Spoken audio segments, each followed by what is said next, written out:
Hello students, জ্ঞানজ্যোতি coaching centre পক্ষ থেকে তোমাদের আরেকবার স্বাগত জানাই।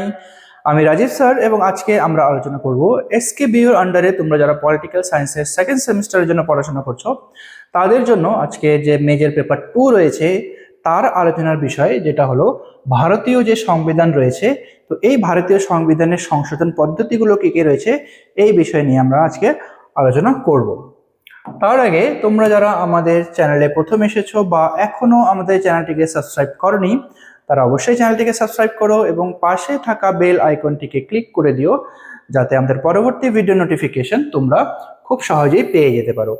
এছাড়া তোমরা যারা অনলাইনে আমাদের সাথে যুক্ত হতে চাও এবং আমাদের থেকে কোর্স পারচেস করতে চাও, তারা স্ক্রিনে যেই দুটো নাম্বার তোমরা দেখতে পাচ্ছ এই নাম্বারে আমাদের সাথে সরাসরি যোগাযোগ করে নিতে পারবে। অনলাইনে যেই সমস্ত সুযোগ সুবিধাগুলো আমরা তোমাদের জন্য রেখেছি, তোমরা আমাদের এখানে পেয়ে যাবে live classes, recorded classes, high quality notes এবং 100% কমন সাজেশন। মেজর স্টুডেন্টদের জন্য পুরো সেমিস্টারের সমস্ত সাবজেক্টের কোর্স ফি আমরা রেখেছি শুধুমাত্র 1199 এবং মাইনর স্টুডেন্টদের জন্য পুরো সেমিস্টারের সমস্ত সাবজেক্টের কোর্স ফি রাখা হয়েছে শুধুমাত্র 699। এছাড়া গুগল প্লে স্টোর থেকে আমাদের একটা অ্যাপ্লিকেশন রয়েছে, যেই অ্যাপ্লিকেশনটার নাম হলো পিস্টিকল এডুকেশন। তো এই অ্যাপ্লিকেশনটা ডাউনলোড করেও তোমরা আমাদের সাথে যুক্ত হতে পারবে এবং সেই অ্যাপ্লিকেশনের মাধ্যমে আমাদের বিভিন্ন কোর্সগুলোর অ্যাক্সেস নিতে পারবে। তো চলো এবার মেন টপিক আসা যাক, যে ভারতীয় সংবিধানের সংশোধনের কি কি পদ্ধতিগুলো রয়েছে। ঠিক আছে, তো দেখো ভারতীয় সংবিধান যেটা হলো 368 অনুচ্ছেদ সংসদকে ভারতের সংবিধান সংশোধনের ক্ষমতা প্রদান করে। তো সংবিধান সংশোধনের ব্যাপারে যেখানে লেখা আছে সেটা হলো আমাদের সংবিধানের এই অনুচ্ছেদে লেখা রয়েছে। তো ভারতের সংবিধান হলো দেশের মৌলিক এবং সর্বোচ্চ আইন, যা বিভিন্ন আইন এবং তাদের বাস্তবায়ন প্রক্রিয়ার সমন্বয়ে গঠিত হয়েছে। ঠিক আছে, বিভিন্ন আইন এবং সেই আইনগুলো যে কি কি প্রক্রিয়ায় গঠিত রয়েছে সেই সমস্ত জিনিস নিয়ে আমাদের সংবিধান রচিত হয়েছে।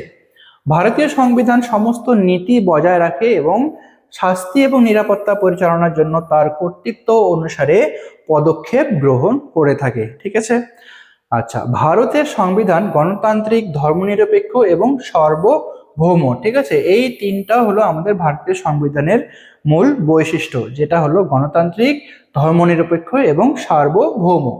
যদিও প্রয়োজনে এটি যে কোনো নথিতে যে কোনো পরিবর্তন আনতে পারে, তো ভারতীয় সংবিধান সংশোধনের পদ্ধতি ব্যাখ্যা করার জন্য সংবিধানটি সাবধানতার সাথে উদ্বোধন করা অপরিহার্য। ঠিক আছে, যে কোনো সংবিধানের যদি কোনো অংশ পরিবর্তন করা বা সংশোধন করার জন্য খুবই সাবধানতা হলো অপরিহার্য। নথি পরিবর্তনের দাবির প্রতি মনোযোগ দেওয়া এবং যথাক্রমে ইচ্ছাপত্রে যে কোনো পরিবর্তন করা সংবিধানের কাছেই বা সংবিধানেই এই দায়িত্বটা কিন্তু দেয়া হয়েছে। আচ্ছা, তো ভারতীয় সংবিধান সংশোধনের কি কি পদ্ধতি রয়েছে? তো ভারতীয় সংবিধান সংশোধনের পদ্ধতি ব্যাখ্যা করার জন্য যে ভারতের সংবিধান সংশোধনের পদ্ধতিগুলি সহজ বা কঠিন বলে মনে করা হয় না। ঠিক আছে, যে ব্যাখ্যাগুলো, যে পদ্ধতিগুলো রয়েছে সেটাকে সহজ পদ্ধতি বা কঠিন পদ্ধতি এইভাবে কিন্তু ব্যাখ্যা করা হয় না। তবে এটি মার্কিন যুক্তরাষ্ট্রের যে সংবিধানের তুলনায় কঠোর এবং ব্রিটিশ সংসদের তুলনায় নমনীয়। ঠিক আছে, তো মার্কিন যুক্তরাষ্ট্রের যে সংবিধান সংশোধন পদ্ধতি রয়েছে সেটা থেকে এটা একটু কঠিন রয়েছে এবং ব্রিটিশ সংসদের থেকে কিন্তু এটা একটু নমনীয় রয়েছে। আচ্ছা, সংবিধানের 368 অনুচ্ছেদের যে অংশে বলা হয়েছে সংবিধান সংশোধনের জন্য সংসদকে তার পদ্ধতির মাধ্যমে ক্ষমতা দেয়া হয়েছে। ঠিক আছে, কি কি পদ্ধতি রয়েছে, তো সেই পদ্ধতি অনুসারে কিন্তু সংসদকে এই সংবিধান সংশোধনের জন্য ক্ষমতা দেয়া হয়েছে। তো প্রথম যেটা রয়েছে হলো কঠোর পদ্ধতি। কি আছে, এই পদ্ধতি ব্যাখ্যা করার জন্য বলা যেতে পারে যে সংবিধান সংশোধন সহজে করা যায় না। ঠিক আছে, সংবিধান সংশোধন কিন্তু খুব একটা সিম্পল একটা বিষয় নয়। বিলটি কেবলমাত্র আইন প্রণয়নের বিশেষ প্রক্রিয়ার মাধ্যমেই পাশ করা যেতে পারে। ঠিক আছে, শুধুমাত্র আইন প্রণয়নের কিছু কিছু বিশেষ প্রক্রিয়া রয়েছে এবং এই বিশেষ প্রক্রিয়ার মাধ্যমেই কিন্তু এটা পাশ করা যেতে পারে।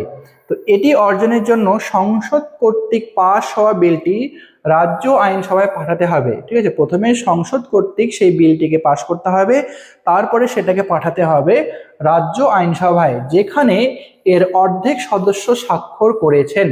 ঠিক আছে, তো সংসদের যদি অর্ধেক স্বাক্ষর থাকে সেই বিলের মধ্যে সাইন বা স্বাক্ষর করতে হবে। কেবলমাত্র তখনই ভারতীয় সংবিধানের সংশোধন যথাযথভাবে করা যেতে পারে। ঠিক আছে, তাহলে কোনো বিলকে যদি সংশোধন করতে হয় তাহলে সেটা প্রথমে সংসদ কর্তৃক সেটাকে পাশ করতে হবে, তারপরে সেই বিলটি রাজ্য আইনসভায় পাঠাতে হবে, এবং রাজ্য আইনসভা পাঠানোর পরে সেখানকার যদি 50% যদি সেখানে স্বাক্ষর করে, 50% সেখানকার জনতা বা সেখানকার থাকা মন্ত্রীরা যদি সেখানে সাইন করে থাকে, তাহলেই কিন্তু সেটা যথাযথভাবে সংশোধন করা যেতে পারে। এটা হলো কঠোর পদ্ধতির মধ্যে পড়ে। তারপরে যে পদ্ধতিটা রয়েছে সেটা হলো নমনীয় পদ্ধতি। এটি নমনীয় পদ্ধতির অর্থ হলো ভারতীয় সংবিধান সংশোধনের প্রক্রিয়া সহজেই সম্পন্ন করা যেতে পারে। তাহলে নমনীয় পদ্ধতিতে বলা হয়েছে যে ভারতীয় যে সংবিধান সংশোধনের যে নিয়মগুলি রয়েছে সেগুলো কিন্তু খুব সহজেই করা যেতে পারে। রাজ্য আইনসভার অর্ধেক সদস্যদের সাথে আইন প্রণয়নের সাধারণ প্রক্রিয়ার মাধ্যমে বিলটি সংসদে পাশ করা যেতে পারে। ঠিক আছে, তো রাজ্য আইনসভার যে অর্ধেক সদস্য রয়েছে তাদের মাধ্যমে কিন্তু বিলটিকে পাশ করা যেতে পারে তাদের স্বাক্ষর নিয়ে। এবং রাষ্ট্রপতি নির্বাচন ক্ষমতা এবং কার্যাবলী বন্টন এবং রাজ্য ও রাজ্যের মধ্যে সুসম্পর্ক বজায় রাখার মতো যে বিভিন্ন শর্তে আইন প্রণয়ন করা যেতে পারে। ঠিক আছে, তো এটা হলো নমনীয় পদ্ধতির মধ্যে পড়ে, যে এখানে খুব সহজেই বিলটিকে পাশ করা বা সংশোধন করা সম্ভব বলা হয়েছে। আচ্ছা, তো ভারতীয় সংবিধান সংশোধনের বিভিন্ন উপায়, এবার কি কি উপায় রয়েছে দেখো। যে ভারতীয় সংবিধান সংশোধনের প্রক্রিয়া ব্যাখ্যা করার সময় আমরা দেখতে পাই যে সংবিধানের একটি গণতান্ত্রিক সংসদ অন্তর্ভুক্ত রয়েছে যা যে কোনো আইন প্রণয়ন করতে পারে। ঠিক আছে, যে কোনো একটি সংসদ অন্তর্ভুক্ত হয়েছে কিনা এবং সেই সংসদ কোনো আইন প্রণয়ন করতে পারে কিনা, যে কোনো বিলকে আইনে রূপান্তরিত করতে বা আইনে কার্যকর করার জন্য, বিলগুলি পাশ করার জন্য সংসদের সংখ্যাগরিষ্ঠতা প্রয়োজন। কোনো বিলকে আইনে পরিণত করতে বা যে কোনো বিলকে পাশ করানোর জন্য দেখতে হবে যে সংখ্যাগরিষ্ঠতার সাহায্যে সেই বিলটি পাশ হয়েছে কিনা। ঠিক আছে, তো সংখ্যাগরিষ্ঠতা এক্ষেত্রে কিন্তু প্রয়োজন। ভারতের সংবিধান রাজ্য এবং কেন্দ্রের আইন প্রণয়নের মধ্যে সম্পর্ক বজায় রাখার জন্য সমানভাবে ক্ষমতা বন্টন করে থাকে। ঠিক আছে, কেন্দ্র এবং রাজ্যের মধ্যে যাতে সমানভাবে ক্ষমতা বন্টন করা থাকে সেই হিসেবে আইন প্রণয়ন করা হয়ে থাকে। তো ভারতীয় সংবিধান সংশোধনের 3টি উপায় রয়েছে যা নিচে এবার আমরা আলোচনা করব। ঠিক আছে, তো এই 3টি উপায় কি কি রয়েছে। প্রথম হলো যেখানে বলা হয়েছে ধারা 368 নং ধারা অনুযায়ী যে প্রথম উপায়টি বলা হয়েছে সেটা হলো সংশোধনের জন্য সরল সংখ্যাগরিষ্ঠতা। ঠিক আছে, সরল সংখ্যাগরিষ্ঠতার মাধ্যমে সংশোধন করা যেতে পারে ভারতীয় সংবিধান। আচ্ছা, তো এখানে বলা হয়েছে যে রাষ্ট্রপতির অনুমতির আগে উপস্থিত সদস্যদের সংবিধান সংশোধনের জন্য ভোট দেওয়ার পাশাপাশি ভোট দেওয়ার ক্ষমতা বোঝায়। ঠিক আছে, ভোট দেওয়ার যে পাশাপাশি ভোট প্রথমে সেই বিলটিকে নিয়ে ভোট দেওয়া হবে এবং সংখ্যাগরিষ্ঠতার মাধ্যমে যদি সেটা জিতে যায় তাহলে সেক্ষেত্রে সংবিধান সংশোধন করা হয়ে থাকে। মতবিরোধের সময় বা আলোচনার জন্য কোনো যৌথ অধিবেশন হবে না। কখনো যদি মতবিরোধ দেখা দেয় এই ব্যাপারে তাহলে কিন্তু কখনো এই ব্যাপারে কোনো যৌথ অধিবেশন করা হবে না। বিভিন্ন পরিবর্তনশীল পরিস্থিতিতে, যেমন কোনো রাজ্যের নাম পরিবর্তন এবং নতুন রাজ্য স্বীকৃতি দেওয়ার ক্ষেত্রে সংসদের 50% এর বেশি সদস্যদের ভোট প্রয়োজন। ঠিক আছে, তো যে কোনো রাজ্যের নাম পরিবর্তন যদি করতে হয় বা নতুন কোনো রাজ্যকে যদি স্বীকৃতি দিতে হয় তাহলে সেক্ষেত্রে আমাদের দরকার পড়বে মিনিমাম 50% এবং তার বেশি সদস্যদের স্বাক্ষর আমাদেরকে এক্ষেত্রে প্রয়োজন হবে।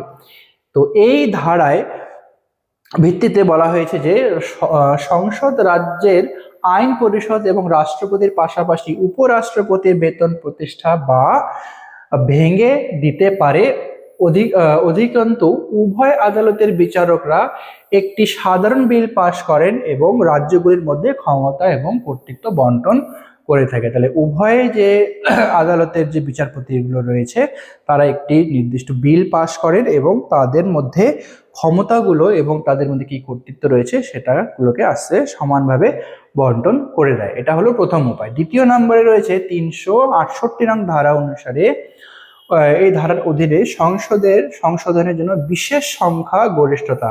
তো প্রথমটা ছিল সরল সংখ্যা গরিষ্ঠতা এবং দ্বিতীয় নম্বরে রয়েছে বিশেষ সংখ্যা গরিষ্ঠতা। কি দেখো, তো এখানে বলা হয় যে সংবিধান সংশোধনের জন্য উভয় কক্ষের 2/3 সংখ্যাগরিষ্ঠতার উপস্থিত থাকে এবং ভোট দেয়। ঠিক আছে, 2/3 সংখ্যাগরিষ্ঠতা এবং ভোটের প্রয়োজন হয়ে থাকে। এখানে মন্ত্রী এবং ব্যক্তিগত বিল সহ যে কোনো বিল সংবিধানে উত্থাপন করতে হবে। ঠিক আছে, মন্ত্রী পরিষদের এবং ব্যক্তিগত বিল, মন্ত্রী এবং ব্যক্তিগত বিল সহ যে কোনো বিল কিন্তু এখানে উপস্থাপন করা হয়ে থাকে।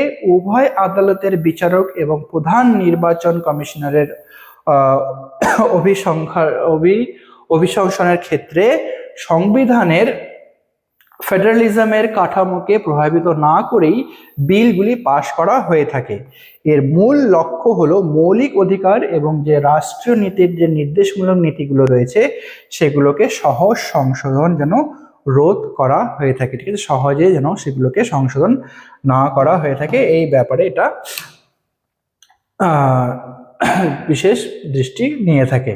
তারপরে যেটা রয়েছে তৃতীয় নম্বরে, বিশেষ সংখ্যাগরিষ্ঠতা দ্বারা রাজ্য আইনসভার অনুমোদনের প্রয়োজন। ঠিক আছে, এখানে বিশেষ সংখ্যাগরিষ্ঠতার প্রয়োজন এখানে এবং রাজ্যের যে আইনসভার অনুমোদন দুটোই প্রয়োজন হয়ে থাকে। সাংবিধানিক ক্ষমতা এবং পদ্ধতি সংশোধনের ক্ষমতা সংসদের হাতে নির্ভর করে থাকে। সংসদকে তার 2/3 সদস্যদের সংখ্যাগরিষ্ঠতা এবং যে মোট সদস্য সংখ্যা রয়েছে তার অর্ধেকের ভোট বিলটি পাস করতে হবে। প্রথমে করতে হবে যে সংখ্যা 2/3 সংখ্যাগরিষ্ঠতা তাদেরকে অর্জন করতে হবে এবং মোট যত সদস্য সংখ্যা রয়েছে তার অর্ধেকের ভোটে বিলটিকে কিন্তু পাস করাতে হবে। রাজ্য আইনসভার অর্ধেক সদস্যদের সরল সংখ্যাগরিষ্ঠতার অনুমোদনও কিন্তু এক্ষেত্রে বাধ্যতামূলক। ঠিক আছে, রাজ্যের আইনসভার যতগুলো সদস্য রয়েছে তাদের অর্ধেক, ঠিক আছে, তাদের অর্ধেক সদস্যদের সরল সংখ্যাগরিষ্ঠতার প্রয়োজন বা এটাকে বাধ্যতামূলক করা হয়েছে। রাজ্য আইনসভা যে পরিস্থিতিতে সংবিধান সংশোধন করে তা হলো রাষ্ট্রপতি নির্বাচনের সম্মতি প্রদান এবং সুপ্রিম কোর্ট এবং হাইকোর্ট উভয় যে আদালতকে বিধান প্রধান এবং সংসদে যে কোনো রাজ্যকে অন্তর্ভুক্ত করার মতো কঠোর পদ্ধতি ব্যবহার করা হয়ে থাকে। ঠিক আছে, আচ্ছা, তারপরে রয়েছে কি সংবিধান সংসদকে ভারতের সংবিধান সংশোধনের ক্ষমতা দিয়েছে। তো ভারতের সংবিধান সংশোধনের ক্ষমতা সংবিধানই কিন্তু সংসদকে দিয়েছে। ঠিক আছে, দেখা গেছে যে সংসদের ক্ষমতা ছাড়া সাংবিধানিক ক্ষমতা এবং পদ্ধতির সংশোধন করা সম্ভব নয়। ঠিক আছে, সাংবিধানিক ক্ষমতা ছাড়া কিন্তু সংবিধানকে কখনোই পরিবর্তন করা সম্ভব নয়। সংসদ 386 নং 68 নং অনুচ্ছেদ অনুসারে সংবিধান সংশোধনের জন্য যে কোনো পরিবর্তনের যোগ করতে পারে, আইন প্রণয়ন করতে পারে এবং গঠন করে পরিবর্তন আনার ক্ষমতা প্রয়োগ করেছে। ঠিক আছে, আচ্ছা, তো এটা ছিল তোমাদের আজকের আলোচনার বিষয়। ভিডিওটি যদি তোমাদের ভালো লেগে থাকে তাহলে অবশ্যই লাইক আর কমেন্ট করো। দেখা হবে পরবর্তী ভিডিওতে নতুন কোনো টপিক নিয়ে। ততক্ষণ পর্যন্ত ভালো থেকো, সুস্থ থেকো।